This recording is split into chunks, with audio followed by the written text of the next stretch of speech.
പൂട്ട് പൊളിച്ച് കാഞ്ഞങ്ങാട്ടെ കടയിൽ കയറിയ കള്ളന്മാർ കൊണ്ടുപോയത് 1.5 ലക്ഷത്തോളം രൂപയുടെ ചോക്ലേറ്റ്.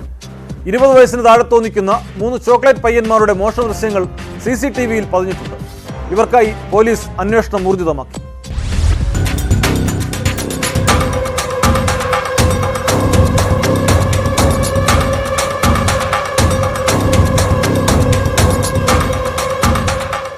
കാഞ്ഞങ്ങാട് കോട്ടച്ചേരിയിലെ മൊണാർക്ക് എന്റർപ്രൈസസിലാണ് ഷട്ടറിന്റെ പൂട്ട് തകർത്ത് കള്ളന്മാർ കയറിയത്.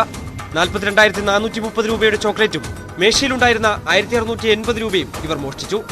അബ്ദുൽ ഖയൂബിന്റെ ഉടമസ്ഥയിലുള്ള കടയിലാണ് പുലർച്ചെ കള്ളന്മാർ കയറിയത്. ബേക്കറി പലഹാരങ്ങളടക്കം കടയിലുണ്ടായിട്ടും ചോക്ലേറ്റ് മാത്രം തെരഞ്ഞെടുത്ത് കൊണ്ടുപോവുകയായിരുന്നു. മോഷണ ദൃശ്യങ്ങൾ സമീപത്തുള്ള തുണിക്കടയിലെ CCTVയിൽ പതിഞ്ഞിട്ടുണ്ട്.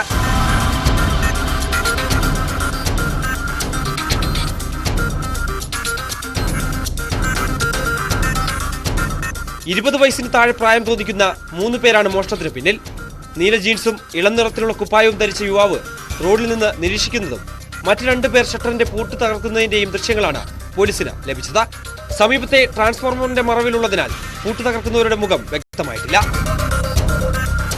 വലിയൊരു എമൗണ്ടിന്റെ മിഠായി, ചോക്ലേറ്റ്, അതായത് ഡയറി മിൽക്ക് സിൽക്ക് ഐറ്റം 190 രൂപ, 85 രൂപ, 155 രൂപ, 190 വിലയുള്ള ഏറ്റവും വില കൂടിയ ചോക്ലേറ്റ് നഷ്ടപ്പെട്ടതായും കണ്ടു. തൊട്ടടുത്ത നമ്മളെ പരാഗ് ഫാഷൻസ് എന്ന തുണിക്കടയിലുള്ള CCTV ദൃശ്യങ്ങൾ അവർക്ക് പകർത്തുകയും. മുഖം മറയ്ക്കാതെ കവർച്ചയ്ക്കെത്തിയ ചോക്ലേറ്റ് പയ്യന്മാരെ പിടിക്കാനുള്ള ശ്രമത്തിലാണ് ഹോസ്ദുർഗ് പോലീസ്.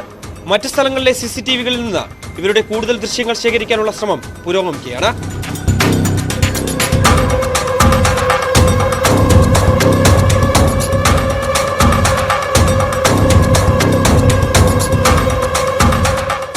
ന്യൂസ് 18 കാസർഗോഡ്.